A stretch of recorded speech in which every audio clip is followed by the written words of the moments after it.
എല്ലാവർക്കും നമസ്കാരം.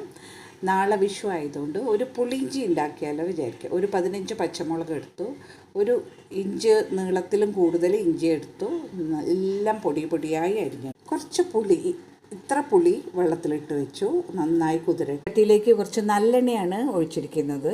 അതിനുശേഷം അരിഞ്ഞു വെച്ച പച്ചമുളകും ഇഞ്ചിയും ഒക്കെ ചേർത്തിട്ട് നന്നായിട്ട് വറുത്തെടുക്കാം. നന്നായി മുരിഞ്ഞു വന്ന പച്ചമുളകിലേക്ക് പുളി പിഴിഞ്ഞൊഴിക്കുക. പുളിയൊക്കെ ഒഴിച്ചിട്ട് നന്നായിട്ട് തിളപ്പിക്കുക. ഇതിലേക്ക് ഒരു 1/4 ടീസ്പൂൺ മഞ്ഞൾപ്പൊടി. ഇഞ്ചി നന്നായി തിളക്കേണ്ട സമയത്ത് ഇതിലേക്ക് കുറച്ച് ആവശ്യത്തിന് ഉപ്പ് ചേർത്ത് ഇത് നന്നായി തിളച്ചിട്ട് ഒന്ന് കുറുകണം. ഇതിലേക്ക് കുറച്ച് മുളക്, നന്നായി തിളയ്ക്കുന്ന പുളിവെള്ളത്തിലേക്ക് ഒരു 1/4 കപ്പ് പൊടിച്ച ശർക്കര, ഇതിലേക്ക് ഒരു 1/4 ടീസ്പൂൺ കായം വറുത്ത് പൊടിച്ചത്, പുളിയിഞ്ചിലേക്ക് ചേർക്കാനായിട്ട് കുറച്ച് അരി വറുത്ത് പൊടിച്ചെടുക്കുക. 1 ടീസ്പൂൺ വറുത്ത് പൊടിച്ച ഉലുവ ചേർത്ത് ഈ പുളിയിഞ്ചിലേക്ക് ഒരു